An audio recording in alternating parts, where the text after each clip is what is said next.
Hello and welcome to Nothing But the Truth. Some of the comments made by the new Minister of Information and Broadcasting suggest significant changes could be in the offing. But how seriously should we take those comments? After all, it's not unusual for politicians to sometimes go back on their word. With me to answer that key question is the Minister of Information and Broadcasting himself, Prakash Javadekar. Mr. Javadekar, on the day you took charge as Minister of Information and Broadcasting, you said, "We believe that press freedom is the essence of democracy." Do you really mean that? Or was that just the sort of reassuring thing a new minister says? No, it was not just reassuring. It is from conviction, from my heart, because in the days when the press freedom was clamped in 1975, we struggled against it and we went to jail and suffered for 16 months.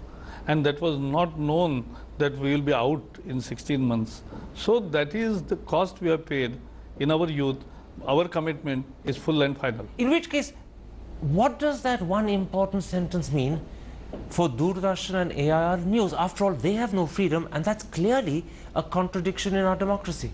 No, they are now, Prasar Bharati is autonomous. We will maintain that autonomy and rigorously make it really, you will also next time see and say that it's a really autonomous institute which is working independently. All right, you say you're going to give it real autonomy. Let me then ask you 3 or 4 specific questions to test just how serious you are. To begin with, will you appoint a professional editor-in-chief of Doordarshan and AIR News and give him or her full freedom to cover the news exactly as he or she wants?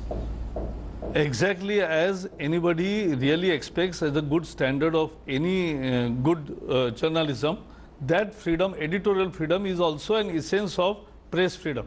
But will you grant that freedom under a professional editor-in-chief? This is a good suggestion for action and we'll definitely follow on it.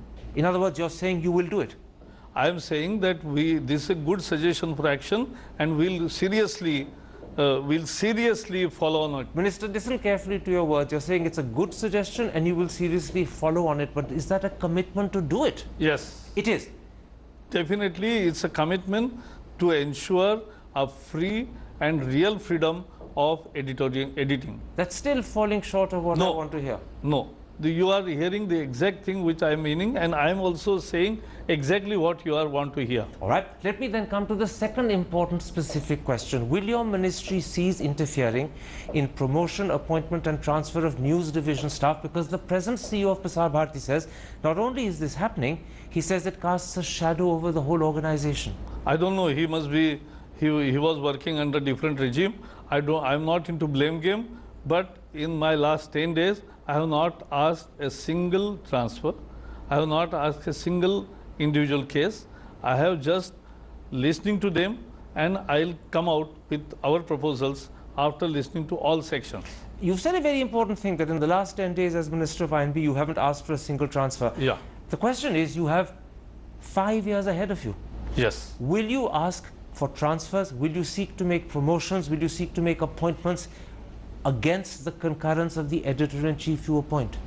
No, for editorial staff, we will like to see that Doordarshan as such must become the first choice of the people. That's my mandate. And that I will monitor, means I will just review with the officials that yes, where you have come.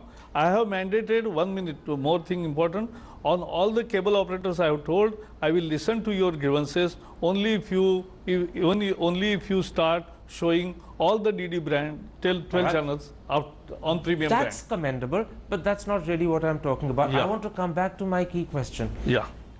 Under your predecessors, CEOs of Prasar Bharati have complained that ministers would interfere in promotion, in appointment, in transfers. Will that interference stop under Prakash Javadekar? It will definitely stop, and you will have the same CEO or whoever is the CEO after somebody retires, he will say that it is a different regime. You're saying to me because that this is Narendra Modi government, Narendra Modi-led government, which wants to make difference to be felt by everybody. You're saying to me that Jawahar Sarkar, the present CEO who complained about transfers under your predecessor, will now never complain again? Yes. All right. That's again very important, and I underline it. Let me then come to the third specific question. Doordarshan and AIR are of course accountable to Parliament.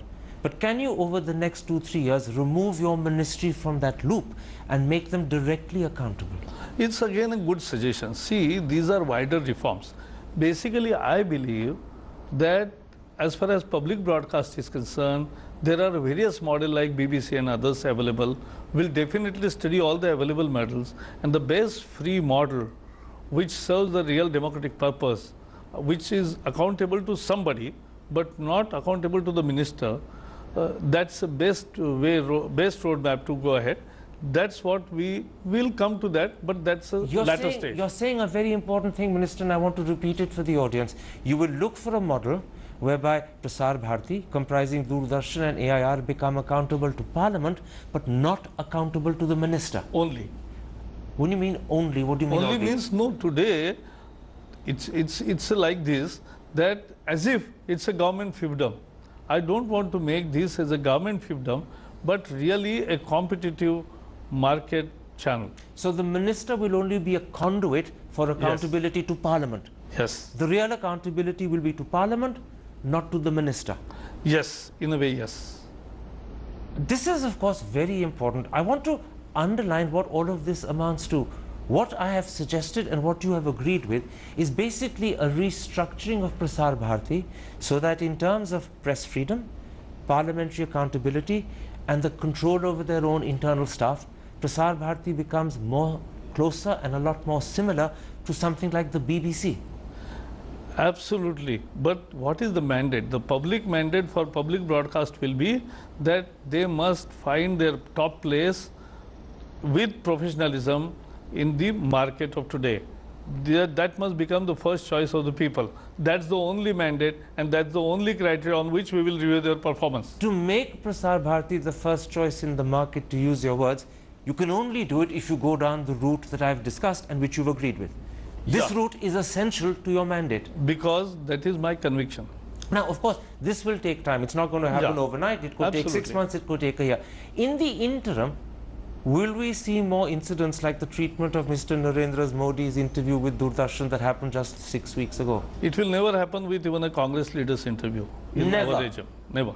So Doordarshan and AIR, even in the interim period before you restructure, will be free to interview any politician they want? It is? It is free. Yes. And they can ask any question they want? Yes, absolutely. And they can then handle that interview as they think professionally fit? Yes, as Karan Thapar's show can interview anybody and they can relay. So whatever criteria you apply for yourself will also be available for Doordarshan and all. So there will be no difference between a political interview on Doordarshan and a political interview on a privately owned news channel. Yes, absolutely true. This is very reassuring. Let me then come to something else that you said, which is also very important. Shortly after you took over, you said with regard to FM radio, the centre is considering allowing privately owned FM radio channels to start their own news broadcast. How quickly will you do that? Yeah, it can be done immediately actually, but we have not taken a decision because I have not seen the file. My heart goes, but why logically, why you should stop anybody from broadcasting news? How you can mandate them or give guideline that you either take All India Radio Bulletin if you want, so without expenditure you can. If you want to do it independently, no issue, but then that source-based PTI, UNI or official agencies which give all news. Two very important things there, and I want to go in reverse order. You're not simply restricting FM radio to AIR and Doordarshan News. They can also create their own news. Based on official sources like PTI, UNI, because that gives you, see, there are community radio. Why can't they have their own correspondence? I'll tell you. The issue is this. Those large organizations which have the newspaper and cross-media ownership, they have their networks of reporters and everybody. But we are talking about in an age of community radio which want to sponsor, which want to promote. If there are more and more community news, and if certain community radio goes wild, it will be really a trouble in that area. So you have to start giving it bit by bit. So what you're saying is either take it from AIR or Doordarshan or PTI, UNI, INS. At a later, you're nodding in agreement, aren't you? You're nodding in agreement. No, I'm in agreement, yes. If that's the starting, at a later stage, will you allow them to create their own news with their own correspondents? So before that, you will not interview me again. I will interview, of course. So that time I'll reserve for that time. So you're leaving this for later. Yeah. The first critical question, you began by saying that this could happen immediately. You said you saw no reason why FM radio was not allowed. Why do you need to look at a file? Why not just do it? See, government works on file. It will take little time, not much time. How long? But no, let me deal with it and I'll announce. But you will get good news very soon, not later. Let me ask Sooner you this. than later. Let me ask you this. You say sooner rather than later. Are we talking of weeks, months, years? No, not years. Months? Maybe 1 or 2 months, not more. Will it happen before 2015? I should aim at, and I will do it. Before 2015? Yeah. All right. That's A what third very important thing you said shortly after you took over, you said the centre is currently busy collecting views of various stakeholders in connection with the issue of allowing 100% FDI in news media. Why do you want to permit 100% FDI? No, news I have media? not said actually this. Karan, what I said was this, that FDI is an issue which is already allowed in media. Up to 26%. News up to 26%, entertainment 100%. So whether the news FDI has to be increased or not, we'll talk to all stakeholders. That's my statement, and I stand by that. We will. So there's no commitment to do this. You're only saying you'll talk to stakeholders about doing it. About what are their views. But let me put this to you. There are many people who believe that the news media is sensitive, that it needs to be protected. They feel that a dominant foreign hand would be against India's interest. Do you share that view, or are you neutral on that view? No, I share this view because this is responsible journalism. We are talking about India, India's perspective, India's aspirations, India's culture, India's security.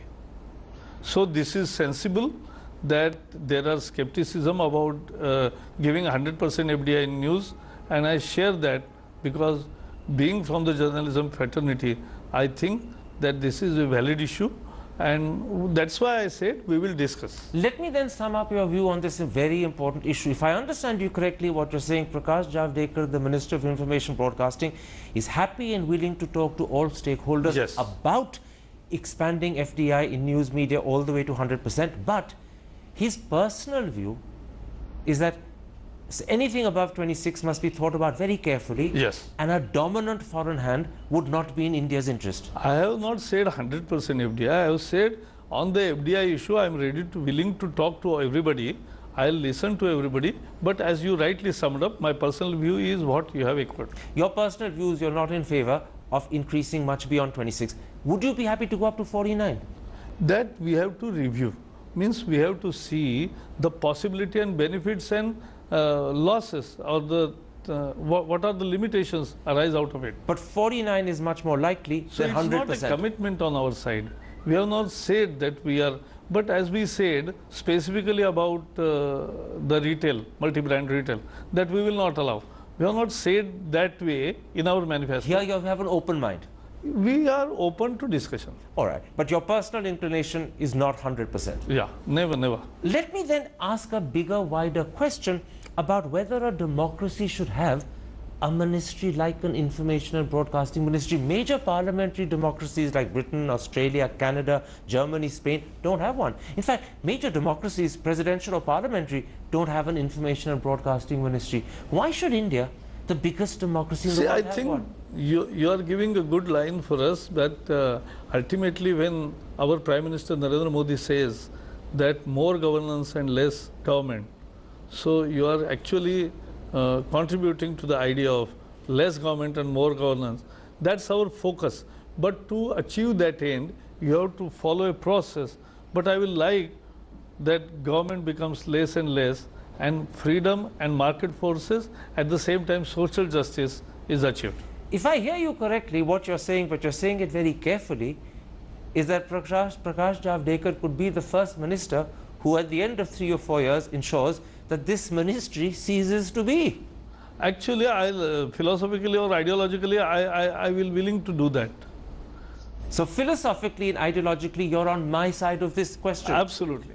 The question is, it takes time to do and you have to convince others. Yes, And that's what, but let us at least, it will not be government run, government controlled, government intervention. These three things which you are hearing till now, you will hear less or less, and then you will not listen anything of this Is kind. Mr. Modi, the Prime Minister, philosophically and ideologically in agreement with his ministers' thinking on this issue? Absolutely. Absolutely.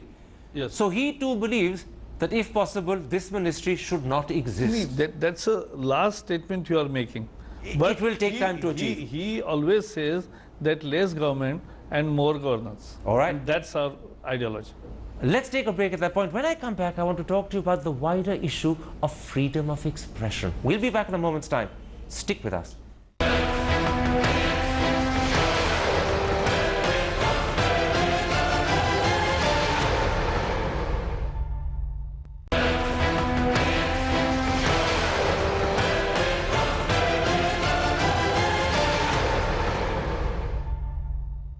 Welcome back to Nothing But the Truth and an exclusive interview with the new Minister of Information and Broadcasting, Prakash Javadekar. Mr. Javadekar, in this second part, I want to talk to you about freedom of expression. On the day you took charge, you said press freedom was important because it gives people the choice in a rainbow of differing opinions. That was a very heartwarming expression. But do you really believe that a rainbow of differing opinions is important? Do you really believe Absolutely. Because otherwise, democracy is choice between the different views, and that's what the democracy is all about. We were 2 members in parliament, now we are 282 members in parliament. So this happens only in democracy. It doesn't happen in China. You're saying choice is critical to democracy? Absolutely. And collective wisdom of people many times. And Nani Palkhiwala used to say, I remember that many times illiterate intelligence in our country is more effective than educated incapacity. I want to come back to that critical thing you said. Choice, you said, is critical to democracy. In which case, how do you view the attempts by Dinanath Batra and the Shiksha Bachao Andolan to target books they don't like, to demand that they be amended or threaten legal action under the IPL? How do you view that? No. I don't know how you have understood it. I know people who are engaged in education movement, and they are good educationists. The issue is legally what is sustainable, what is tenable, what is desirable. If somebody is taking a legal recourse, nobody can object. I'll tell you why I raise this issue. Because if you really believe that a rainbow of different opinions is critical, yes, then it also follows that you have to tolerate books you don't like. But let me finish. Hindu ethos. Let me finish. Then you answer. If you believe that a rainbow of different opinions is important, then you have to tolerate books you don't like. You mustn't seek to amend those books to remove what you don't like or threaten lawsuits if you don't succeed. That's what Mr. Batra is doing. No, he is not opposing the books for publication. What he is opposing books that are already syllabus. No, forgive me. No. Let me point out to you, because here it's possible, Minister, you're not fully informed. No, Mr. Batra has brought But I'm not cases against of that. Mr. Batra has brought cases against books by Wendy Donegal, Sekhar Bandyopadhyay, and you know what's happened as a result? As a result, he's put a shadow over Indian publishing, and today major publishers like Penguin, Orient Black Swan, are either reviewing, or they are withdrawing, or they are promising not to reprint books. As a result, the rainbow that you cherish is losing many of its colors. Shiksha Bachao Andolan is a genuine movement, but I'm not the spokesman of that movement. I'm not concerned at all, because that is under HRD. What they do is on syllabus, they scrutinize syllabus, and which is a sensible thing to do. Unfortunately, here they're targeting books that have been in circulation sometimes for 10 years. For 10 years, some books like Sekhar Bandyopadhyay have been in circulation. Now they're demanding changes, and they're threatening action under the IPL if that amendment isn't made. See, Indian ethos tells us that Charvak was also allowed. So there is no dearth of historical evidences where exactly opposite view of what was But Dinanath Batra isn't listening to you. He doesn't observe that. I'm not his spokesman, no. No, I agree. I'm just asking you because you said something that to me was so heartwarming and reassuring. That is my conviction. That you said difference of opinion, you said a rainbow of different opinions is essential to democracy. And what Mr. Batra is doing is to remove from that rainbow He's removing from that rainbow things he doesn't like, and he's diminishing it. I think we are deviating from my ministry, and you are asking me for which I am not answering. No, I'm not deviating from your ministry. I'm picking up on a phrase you used, which to many was so reassuring. But that is reassuring because that is our conviction that after all, what is democracy? Democracy is a choice made by the voters after listening and reading to all the differing opinions of how to go ahead. Okay, let me rephrase the question. I won't talk about Batra, I'll talk about the principle instead.